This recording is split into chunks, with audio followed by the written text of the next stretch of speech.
kar jot mar jatend piny Kenya to jotelo manitiere kor gwenge gin to gikony kose josum rieko ma jatend piny ndike makoro nyaka konye mar mondo mi one ni uchumi odogore obede kor gwenge magwa kata piny Kenya duto.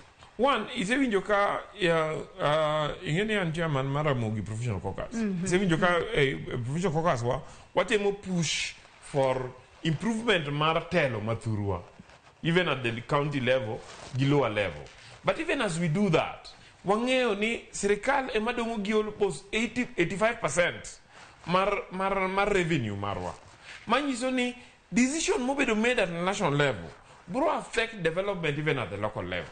So it is important ni mesa kama president bete gi joma sumone rieko. Nyaka bede ni Jowa nitie kendo Jowa mariek kendo Jowa mobedo gi manigi experience. Kendo Jowa manyalo support siasa mathurwa. Okay? Kikwa bedi ni sama gik moko bedo discuss mesa no. Iwacho ni to kucho kwa negi mitero ne pesa. Pesa med mana como se bedo katimo development. Because mane prikinyo the principle makinyo se tiyogo chakre 1965. Kane waloso sessional paper number 10 of 1965. Eni mwando nego bed nitero ne kuonde manigi development madhi piyo piyo. And out of that ose bed kutuon kuonde moko Kenya, especially oganda wa maluo gi kuonde ka Turkana and so on and so forth. So it is important ni mesa no Jowa nyaka bedie.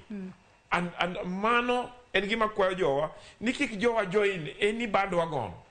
Mwanyo ni president kik mediji kapo ni Jowa moko podi nyalo medi. To kawang'iyo jong'ad rieko makoro walosegi ma osebedo ka koro miyo budget mano mar ma ichulo gi godo sara koro miyo budget makamano bende koro thung'o japiny.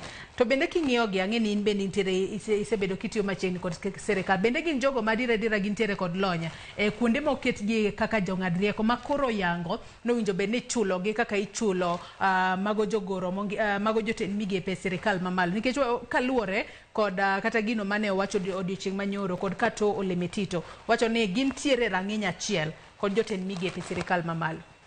Ng'eny gin joma riek. Ng'eny gin joma osetiyo kuonde madongo. Ng'eny gin joma king'iyo msara ma gisebedo ka gichamo kuonde mane gitiye to gisebedo ka gichamo msara moloyo kata pesa ma sani chulo gino. Okay? Kikaw for instance for instance Professor Makao Mutua. Manga mosebedo professor mobedo dean one of the Ivy League universities and Buffalo University in the US. King'iyo tich motimo manotime university no tichaki ng'iyo tich motimo worldwide. Anyisi ni an student kata sani pona ne class asomo weche mag human rights. To one of the scholars mwasomo mosendiko all over makidhi e journals mag universities mopogore to yudo kondiko en Professor Makao Mutua.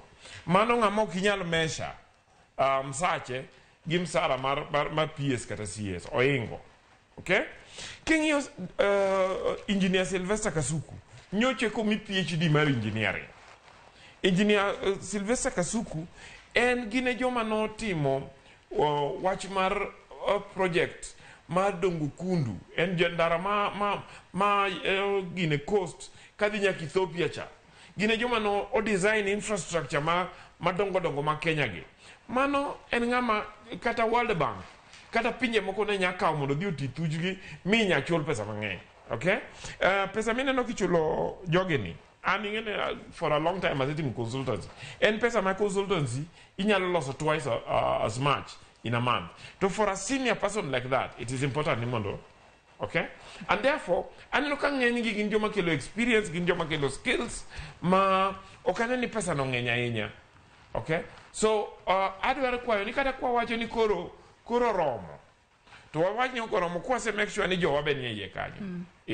To kiko wach no romo to Jowa pod ni oko. Ni waloro ni Jowa dot to jomoko kato pongo e kanyo ni chiwo advice gibro chiwo mana magero thuru gi oger thurwa. Yeah. Penjo machielo